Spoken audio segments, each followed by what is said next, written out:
Hello, I'm Johnny Estes of CMI Gold and Silver. And I'm Shannon Estes. Thanks for joining our show, Johnny on the Spot. This is where we talk about all things precious metals. Yes, CMI Gold and Silver has been in Phoenix since 1973. We are the oldest precious metals firm in the U.S.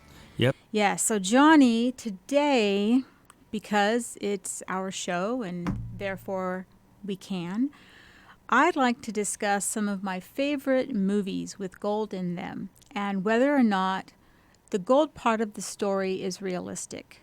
Yeah, that's a great idea. So where do you want to start with? How about Goldfinger, which is the 1964 James Bond film, which I believe was the third in the James Bond series? My favorite Bond film with gold in it is actually From Russia with Love, but let's take a few moments on Goldfinger. The villain character, Auric Goldfinger, is based on two of Ian Fleming's contemporaries. One was Charles William Inglehart Jr., who was the son of Charles Inglehart Sr., who was the founder, who founded the international mining and metals conglomerate known as Inglehart. He founded it near the turn of the 20th century. Fleming took inspiration from the villain's personality, wealth, and love of gold from the real-life Charles Inglehart Jr., whom Ian Fleming knew personally. Inglehart Jr. was known for his extravagant lifestyle and investments in South African mines, much like the Auric Goldfinger fictional character. The surname Goldfinger, however, came from architect Erno Goldfinger because Fleming was annoyed by his modernist architecture that replaced some Victorian cottages near where Fleming lived in Hampstead. So he immortalized him as a villain, huh? So the character Goldfinger, I guess, was based in reality. And, of course, the name Auric comes from the Latin word gold. Yes. Now, remember the plot of the film. Auric Goldfinger planned to obliterate the world economy by raiding Fort Knox. At this time, the U.S. was still on the gold standard. Goldfinger planned to contaminate the gold at Fort Knox with radiation, making it worthless, and thus increasing the value of his own gold supply. Yeah, now, Goldfinger contains one of the most memorable scenes in movie history, I think, where the character Jill Masterson was coated in gold paint by Auric Goldfinger and then deposited in Bond's bed, deceased or dead. Dead, yes, dead from skin suffocation from the gold paint, although the medical validity of this has been questioned. However, during the filming, a medical team was on standby in case the actress Shirley Eaton had a reaction to the paint, and her stomach was left unpainted to ensure that her skin could breathe, just in case. So another great scene that is probably less talked about that I like is the scene in the golf match where Bond is playing Goldfinger to kind of size him up, figure out who he is, and they end up betting a bar of recovered Nazi gold on the outcome of that game. Yes, and so we know the Germans stole the monetary gold reserves of all the national banks of the countries they occupied, and only 70% of that money was restored after the war. In the story, Bond throws onto the putting green a gold bar labeled Reichsmark and implies the bar to be a legitimate piece of Nazi gold, a real-life war hoard rumored to be at the bottom of Lake Toplitz in the Austrian Alps. Now, in the final days of World War II, Nazi SS officers dumped wooden crates into this lake, which they used as a secret dumping ground. The rumored gold bars in reality were lost at the end of World War II and never found to this day. Yep. But the year 1964 was only 20 years past the end of World War II, and reference to this real-life location associated with the search for Nazi treasure connects the villain in the movie to a well-known historical mystery lending to its realism. Now, real Third Reich gold bars did exist. The prop they used in the film was based on the actual photos and documentations of those bars. The one in the movies is supposed to be 400 ounces, which weighs about 27 pounds. But just watch how they handle it and throw it around in the scenes. It's just way too casual. A bar of that size is really heavy, and you definitely couldn't toss it around like they're doing. Yes, very often the weight of gold makes many movie scenes with gold in them unrealistic. In the film, Goldfinger uses a 1937 Rolls-Royce Phantom III to smuggle massive amounts of gold across Europe by replacing original bodywork with gold panels. Gold is very dense, so the weight of a large amount of gold would be a massive problem for the car's suspension. The weight of a car made of solid gold panels as depicted in the film would be too significant for the car to handle. And on top of that, gold is a very soft metal. If the body panels were actually made of gold, the mounting joints and brackets wouldn't be able to support that kind of weight, especially once a car hit a bump. You'd have panels flexing, sagging, or even tearing away from the frame. It would also be impossible to hide that amount of gold portrayed in the film in the small storage compartments of the 1937 Phantom. Yeah. Now, while the Rolls-Royce smuggling method in the film is not realistic, the real Charles Engelhard actually did smuggle gold out of South Africa in a very clever way, Shannon. In the 1940s and 1950s, the South African government regulations prohibited the export of gold bullion without proper permits from the central bank, and these were extremely difficult to obtain. So, Engelhard exploited a loophole in those regulations that did permit the export of art objects. So he formed the Development and Investment Company of South Africa in Johannesburg, right? And his company would purchase gold directly from South African mines and cast it into statues, jewelry, pulpit pots, and other religious objects, okay? These objects, art, Objet d'art in French. in the French term, objets d'art, were then exported to Hong Kong, where they were melted down at Engelhard's refinery and returned to gold bullion. Now, this allowed the gold to be used for his industrial purposes and sold on the open market as bullion, and it was completely legal, okay? And this makes perfect sense when you think about Odd Job, right? Goldfinger's henchman in the film. He's from Hong Kong, and Ian Fleming knew this about Engelhard, real gold smuggling operation through Hong Kong. And so it inspired elements of the movie, right? Really cool. So while the Rolls-Royce method was fictional, the Hong Kong connection and the idea of disguising gold to circumvent export restrictions was based on reality. But additionally, and keep in mind, this is not a real-life smuggling method anymore. All right, Shannon. Now, let's talk about your favorite movie since you brought it up. From Russia with Love from 1963, and that was the second Bond film just after Dr. No. Yes, I like this film because of the Cold War spycraft in the movie. It is realistic. Stealing a code-breaking machine would be something that would have happened in the Cold War. Yeah, in this one, Spectre. Of course, Spectre. I always like the way they say Spectre, right? Wants revenge on Bond for killing Dr. No, so they set up a trap using the Soviet decoding machine as bait.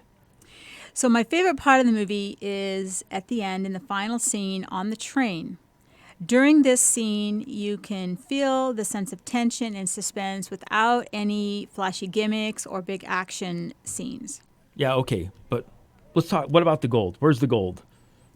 Well, towards the end of the film, when a Spectre hitman has Bond on his knees, he tells the henchman about 50 gold sovereigns hidden in his briefcase supplied to him by Q. This case is very much based in reality. The use of spy kits can be traced back to ancient civilizations, but the modern concept of a collection of spy gadgets emerged during World War I with items like invisible ink. During World War II, escape and evade kits were developed by the British to help prisoners of war escape. In the film, when the greedy assassin proceeds to investigate Bond's claim about the gold coins and opens the briefcase, it explodes in his face. Needless to say, James Bond escapes to spy another day. That's classic Bond. Gold gadgets and the bad guy's greed doing half the work for And Bond. girls. And girls. Well, and girls, yes, of course. We love the girls. So I'm going to get in trouble here. So, but just keep in mind, many actual survival, escape, and evasion kits issued to pilots and paratroopers have been documented to contain gold coins, such as British sovereigns, French gold francs, and other European gold coins. Yes, the value of the British sovereign in the early 1960s would have been about $8.25 per coin, with gold valued at $35 per ounce at that time. And the British sovereign being, that coin was approximately 1/4 of an ounce of gold. By today's standards, the value of those 50 gold British sovereigns would be about $50,000. Yeah, it's a lot. Now, gold coins were a standard equipment issue as part of escape and evasion survival kits. Okay, these are created for individuals who might find themselves at special risk or particularly vulnerable to capture behind enemy lines. Now, as mentioned, during World War II, every special operations agent had gold sovereigns as part of their survival kit. Gold coins were issued in the military as recently as 1991, perhaps even beyond 1991, but my research found that in 1991, the Ministry of Defense purchased 60,000 gold sovereigns from the Bank of England for British personnel. This was just before the conflict in the British Gulf War erupted. The Ministry of Defense distributed 20 coins per person to enable them to buy food, shelter, and safe passage in the case of emergency. The coins were mostly carried by air crew and SAS men, taped into their clothing. So Bond's spy kit is very realistic, and the British gold sovereign was used because it is one of the most recognized and respected gold coins in the world. Yeah. So, Johnny, what is another well-known movie with gold in it? Well, we would be remiss not mentioning Die Hard with a Vengeance. That was the 1995 film. It was the third in the Die Hard films, and this film's villain, Simon Gruber, and his henchmen steal billions of dollars of gold from the Federal Reserve Bank of New York and plan to use it to destabilize the economy. I'm a soldier, not a monster, even though I sometimes work for monsters. In another one of our recent episodes titled Where's the Gold?, we discussed that the Federal Reserve Bank of New York is the world's largest gold repository, holding almost 500,000 gold bars, about 6,200 tons of gold. Let me mention, when I say gold bar, I'm referring to the 400-ounce gold bar. Right. Now, this plot revolves around the theft of these 400-ounce gold bars. There are 400 troy ounces, in which that is a standard size of bullion bar that's stored at these central banks and other places who hold large gold reserves. Yes, a standard 400-ounce gold bar has an approximate dimensions of like 10.5 inches long by 3.7 inches wide, and it's about 2 inches thick, though the exact size can vary slightly depending on the manufacturer of the bar. And this a 400-ounce gold bar would weigh 27.5 pounds per bar. And again, as Johnny mentioned, this is the size of bar that central banks use when trading in gold bullion. And so it's a very accurate in the movie Die Hard with a Vengeance. The gold bars that they used were an accurate depiction of a 400-ounce gold bar. The visual there is very accurate, although they handled them with ease, yeah. as you mentioned earlier. So, like I said, it would weigh about 27 pounds, a real 400-ounce gold bar. So Samuel L. Jackson running around the city with one of those in his pocket? Probably not. Probably not. He would have really sagging pants. Zeus, you got a problem with that? But also in the movie, the villain Simon Gruber team steals 14 dump trucks. All right, because they're going to transport that gold to Canada. Okay. Now, they're needing to haul about 22.6 million pounds of gold, all right? This would be about 56 cubic yards of gold.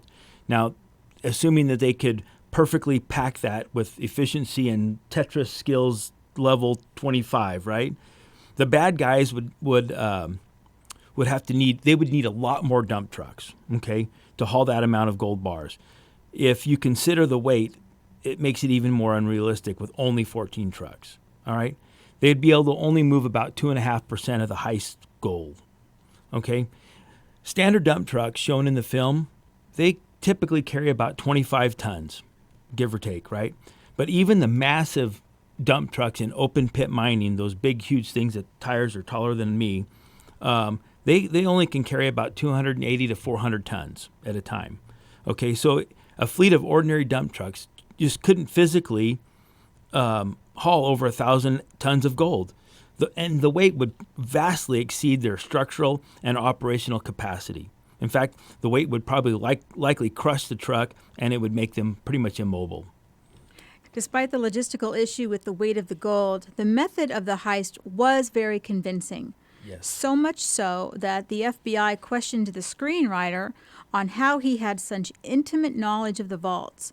And the Federal Reserve reportedly changed their security protocols after the release of the film. Okay, so we have time for one more movie, probably one of our favorites together, and it's the 2000 remake of the 1969 film, The Italian Job. Definitely some iffy plot elements in relation to the gold in this movie, but very entertaining because of the charismatic cast. Yeah, so after that heist they did in Venice, a member of the crew turns on his partners in crime and kills their leader, right? And then he keeps all the gold for himself. Now, the team vows revenge and plans to recover the gold from the traitors' Los Angeles home. I really enjoy action films, and when I saw this one, I thought it was great. But knowing what I do about gold and its density and weight, gold theft scenes are always problematic for me. The film mentions a haul worth $35 million in gold bars. In 2003, that amount of gold would have weighed approximately 6,000 pounds, and it's just carried away in a one-ton van. Very unrealistic. Yeah. Additionally, storing that amount of weight in an upper level of an old Venetian house, as depicted, would likely cause the floor to collapse because of all that concentrated load just in that one spot. And of course, the characters, you can see them easily tossing those bars around, picking them up and moving them wherever they want, and which is highly unrealistic given that one single bar was 27 pounds, as we mentioned a few times. Yes. So now let's talk about moving the gold around in those Mini Coopers.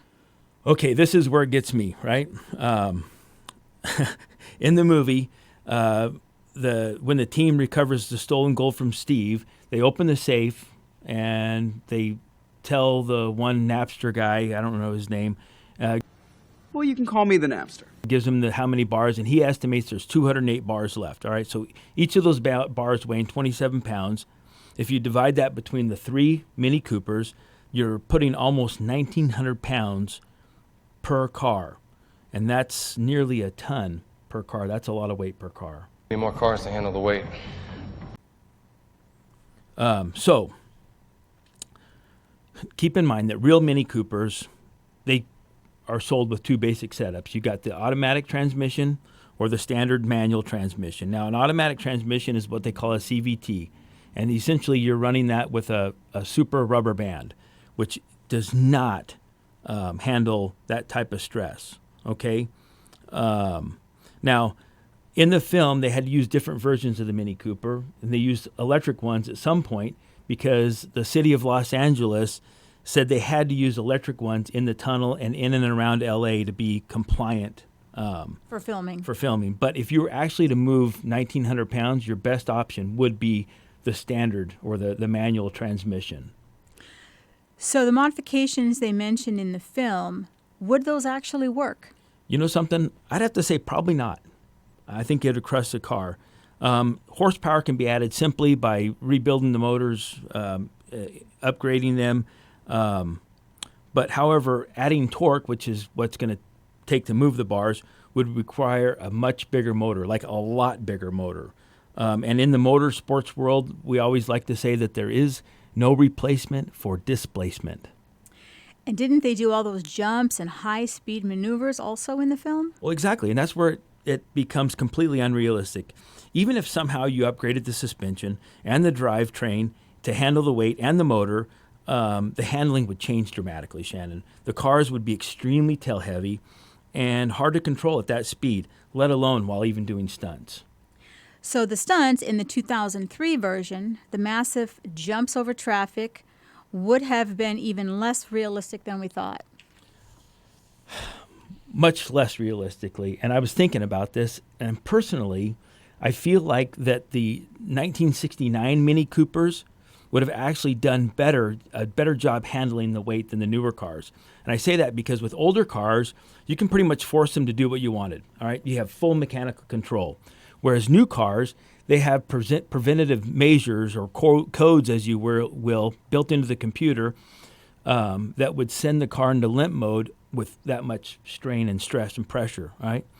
Older cars, man, you can just push them as hard as you want until they just pretty much destroy themselves because you've got no computer to stop you. It's all gas and no brake. So what about the 1969 version of the film, The Italian Job? Was that more realistic? Well, not really, because in the 1969 film's heist in Mini Coopers, the weight of the gold was too massive. So a Mini Cooper couldn't carry the amount of gold that they depicted, all right, which was about 7.5 tons of gold or $4 million in 1969, all right? The weight would have been way too much for those cars to move, even heavily modified. And in 1969, that version, the Mini Coopers also were pulling stunts and doing a few jumps. In fact, they drove on top of some buildings to avoid traffic, among other scenes, all the time with all that gold in the back of their car. The 1969 version was entertaining with the young Michael Caine in it, in the lead. And if you enjoy British humor, it is pretty funny, but then Benny Hill was in the film. Parts of the film remind me of other well-known heist films, like the Ocean's 11 series. But back to the gold realism. When moving the gold bars from the convoy van that was hijacked and then again to the Mini Coopers, they were moved by hand in metal crates with about 8 to 10 gold bars per crate, and they moved them with ease. We've established each 400-ounce gold bar weighs 27 pounds multiplied by 10. That would be 270 pounds in each crate. And in the movie, one person moved each crate as if they were moving a crate of milk in glass bottles. Yeah, and there was 200 of them, so that was 20 boxes, and they did it in about 14 seconds. They did it very quickly, for sure. Yeah, there's some tough guys for sure. So, well, realistic or not, we kind of love movies with gold in them. They're a lot of fun to watch. Gold has held humans' attention for thousands of years, and I'm guessing, Shannon, is probably going to continue to hold people's attention. And it's no wonder that gold has been captivating in elements of cinema for many years. But on another note, if you're thinking about buying gold or silver or platinum and palladium, give us a call. You can visit us online at cmigs.com. Yes, or give us a call, 1-800-528-1380 during regular business hours. That's 800-528-1380. We've been family-owned and operated since 1973. Yep. Well, I think that's all the time we have for today. We might be talking about some more movies in the future because this was a lot of fun. We hope you enjoyed this episode of Johnny on the Spot, Gold in the Movies, a reality check.